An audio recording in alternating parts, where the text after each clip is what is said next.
Hello friends, welcome to my channel excellent coaching. आज class 12 के chapter 9 में psychological testing skills के बारे में बात करेंगे। इससे पहले हम बात कर रहे थे कि एक साइकोलॉजिस्ट के अंदर कौन कौन सी स्किल्स होनी चाहिए, जिसमें से हमने एक बहुत इंपॉर्टेंट स्किल डिस्कस किया लास्ट वीडियो में, जिसको कम्युनिकेशन स्किल्स बोलते हैं। लेकिन आज जो हम बात कर रहे हैं वो साइकोलॉजिकल टेस्टिंग स्किल्स है। टेस्टिंग का मतलब आप यहाँ पे किसी की साइकोलॉजिकल एट्रीब्यूट्स को, उसके बिहेवियर को टेस्ट कर रहे हो।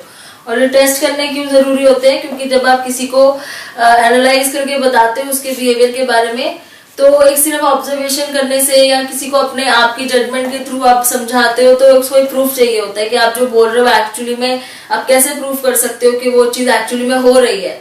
तो एक आप टेस्ट करके दिखाते हो। कुछ टेस्ट होते हैं जिसके थ्रू आप एक स्टैंडर्ड वैल्यू के अगेंस्ट कंपेयर करके दिखाते हो कि एक ये स्टैंडर्ड बिहेवियर है जिसको हम नॉर्मल बोलते हैं, आपका बिहेवियर इससे डेविएट कर रहा है। तो कुछ चीजें आपको प्रूफ करनी पड़ती है साइंटिफिकली, जिसके लिए टेस्ट करने बहुत जरूरी होते हैं। और यहाँ पे टेस्ट कैसे हो रहे हैं? Determination analysis of individual difference के लिए हो रहे हैं। हम ये चेक कर रहे हैं कि आपस में एक दूसरे से हमारे डिफरेंसेस कैसे हैं, हमारा बिहेवियर सबका अलग अलग कैसे है, पर्सनालिटी अलग कैसे है, इंटेलिजेंस कैसे अलग अलग है। उसमें से भी हम किसी को नॉर्मल वैल्यू दे देते हैं कि अगर इतना है तो ये नॉर्मल होगा, अगर इससे कम है ज्यादा है तो वो उसको हम एबनॉर्मल की कैटेगरी में डाल देते हैं। तो ऐसे ये सब वैल्यू सेट करने के लिए कि नॉर्मल क्या है और किसी का बिहेवियर आप अगर एनालाइज कर रहे हो तो उसको बताने के लिए कि आपका इसमें से किस कैटेगरी में आता है, तो इसके लिए हमें टेस्टिंग आनी बहुत ज्यादा जरूरी है। उसके बाद ये जो टेस्टिंग है ये इंडिविजुअल पे भी कर सकते हैं, ग्रुप में भी कर सकते हैं। आप टेस्टिंग एक पर्सन पे भी कर सकते हो। आप किसी की ग्रुप का आपस में रिलेशनशिप अगर स्टडी कर रहे हो तो पूरे ग्रुप पे भी आप टेस्टिंग कर सकते हो। अलग अलग तरह की टेस्टिंग होती है, डिपेंड करता है आप किस पे कर रहे हो। इसमें आपको ऑब्जेक्टिविटी चाहिए होती है। ऑब्जेक्टिविटी का मतलब कि आपने खुद का बायसनेस नहीं डालना है। जैसे हमने पढ़ा था कि जब हम ऑब्जर्वेशन करते हैं तो जो ऑब्जर्वर है, जो कर रहा है ऑब्जर्व, वो अपना खुद की भी कभी कभी परसेप्शंस लिख देता है उसमें। लेकिन ये टेस्ट ऐसे होते हैं जिसमें एक ऑब्जेक्टिविटी बहुत ज्यादा जरूरी है, अदरवाइज ये टेस्ट जो है मतलब सही रिजल्ट नहीं आता है इसमें। और साइंटिफिक ओरिएंटेशन होता है, जैसे मैंने बोला कि प्रूफ करने के लिए होता है। जो आप बोल रहे हो किसी को, जो बता रहे हो कि बिहेवियर के बारे में, उसके आप एनालाइज कर रहे हो, आप उसको प्रूफ कर सकते हो टेस्ट के थ्रू। सिर्फ आपके बोलने से तो वो सामने वाला जो है आपकी बात नहीं मानेगा, लेकिन अगर आप उसको टेस्ट करके प्रूफ करके दिखाओगे, आपके पास सारी चीजें डॉक्यूमेंटेड होंगी, डेटा होगा पूरा, तो आप ये चीज आराम से किसी को बोल सकते हो कि आप देख सकते हैं कि आपका बिहेवियर पैटर्न कैसे है। उसके बाद स्टैंडर्डाइज इंटरप्रिटेशन होती है। स्टैंडर्डाइज होती है, इंटरप्रेट कैसे करते हैं? स्टैंडर्ड सेट किए होते हैं कि इस तरह का बिहेवियर होगा तो उसको इस तरह से हमने नॉर्मल में लेना है, इस तरह की चीजें होंगी तो उसको इस कैटेगरी में डालना है। तो सब कुछ स्टैंडर्ड्स होते हैं, सेट होते हैं, उसी के बेस पे आप इंटरप्रेट करते हो। तो यहाँ पे इंटरप्रिटेशन एकदम स्टैंडर्डाइज है। मतलब हर जगह आप कहीं पे भी जाओगे, किसी भी साइकोलॉजिस्ट के पास जाओगे, अगर आपने टेस्टिंग अपनी करवाई है साइकोलॉजिकल, तो वो उसी स्टैंडर्ड से कंपेयर करेगा। इसका मतलब ये है, ऐसा नहीं है कि वो अपने अलग अलग स्टैंडर्ड से कर लेगा या अपने तरीके से बता देगा। तो स्टैंडर्डाइज इंटरप्रिटेशन का मतलब है पूरे वर्ल्ड में कहीं पे भी आप कोई टेस्टिंग कराते हो तो वो एक सेम स्टैंडर्ड से कंपेयर करेगा। उसके बाद यहाँ पे कॉम्प्रीहेंशन ऑफ इंटीग्रेटेड असेसमेंट होती है। एक पूरे पर्सन की कॉम्प्रीहेंशन मतलब पूरी असेसमेंट होती है, इंटीग्रेटेड होती है, सारी चीजें देखी जाती हैं। और बेस्ड ऑन इंटरव्यूइंग होता है, इंटरव्यू तो हम लेते ही हैं, ठीक है। उसके बाद टेस्टिंग होती है, उसके बाद इवैल्यूएशन होता है, जो रिजल्ट आता है उसका। यहाँ पे क्या एबिलिटीज होनी चाहिए हमारे पास एज अ साइकोलॉजिस्ट? हमको क्या आना चाहिए? Ability to select and implement multiple methods. बहुत सारे मल्टीपल मेथड्स होते हैं टेस्टिंग के, आपको प्रॉपर मेथड चूज करके यूज करना आना चाहिए। कोई पर्टिकुलर बिहेवियर पैटर्न अगर आपने पढ़ना है, जैसे अगर इंटेलिजेंस आपने स्टडी करनी है तो उसके लिए क्या टेस्टिंग करनी है, अगर आपने किसी की इमोशंस को स्टडी करना है तो उसके लिए कैसी टेस्टिंग करनी है। आप सारे टेस्ट सेम चीजों के लिए सेम टेस्ट नहीं यूज कर सकते। तो पर्टिकुलरली कौन सा टेस्ट करना है, कितने टेस्ट यूज होंगे, उसको इवेल्युएट कैसे करना है, स्कोर्स कैसे देखने हैं, वो सब आपको आना चाहिए।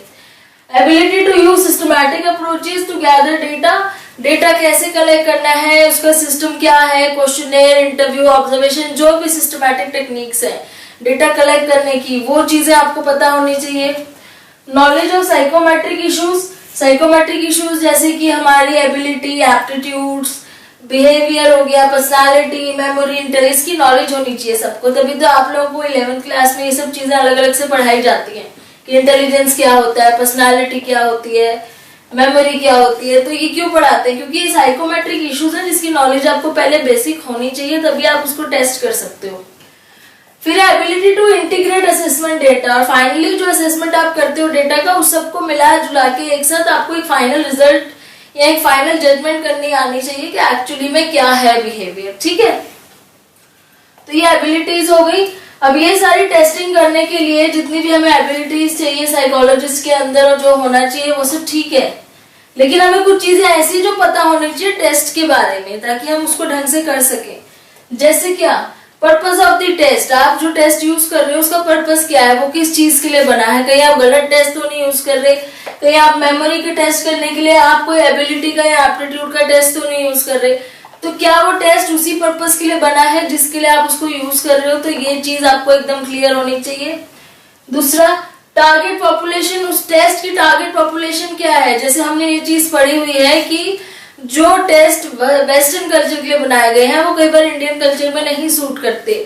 अगर हमारा टारगेट पॉपुलेशन इंडियन कल्चर के लोग हैं तो हमें अपने टेस्ट भी उसी तरीके से मॉडिफाई करने पड़ेंगे। तो जो आप टेस्ट यूज कर रहे हो उसका आपको टारगेट पॉपुलेशन पता होनी चाहिए कि किस टारगेट के लिए वो बनाए गए हैं टेस्ट, और हम जो हमारा टारगेट है हमने जिसको करना है क्या वो उसके लिए सूटेबल है या नहीं। फिर उसके बाद टाइप ऑफ वैलिडेशन, वैलिडेशन का मतलब यही होता है कि क्या वो वही चीज टेस्ट कर रहा है जो एक्चुअली में चाहिए टेस्ट करने के लिए, और जितनी बार हम उसको टेस्ट करेंगे क्या वैसे ही उसके आंसर्स आएंगे, वैसे ही उसकी रिपोर्ट आएगी। रिलायबिलिटी भी वही होता है कि एक्चुअली में आपने जो उसको टेस्ट किया है वो टेस्ट कितने रिलायबल आ रहे हैं, क्या वो हर जगह पे कहीं और जाके भी अगर आप वो टेस्ट करोगे तो क्या वो उसी तरीके से रिजल्ट्स मिलेंगे कि नहीं उसके। तो आपके टेस्ट में वैलिडिटी रिलायबिलिटी ये दोनों बहुत इंपॉर्टेंट है। फिर टाइम टेकन फॉर एडमिनिस्ट्रेशन, कितना टाइम लगेगा उस टेस्ट को पूरा करने के लिए, उसको आपको ये सब चीजें एक्चुअली में उसको बतानी भी पड़ती है सब्जेक्ट को जिसके ऊपर आप टेस्टिंग कर रहे हो। एथिकली जरूरी होता है। स्कोरिंग पैटर्न्स कैसे हैं, जैसे पहले भी यहाँ बात की कि असेसमेंट कैसे करना है डेटा का, स्कोरिंग पैटर्न्स कैसे बनाने हैं, ये सब की नॉलेज होनी जरूरी है। ये सब चीजें आप प्रैक्टिकल्स में करते भी हो अपने।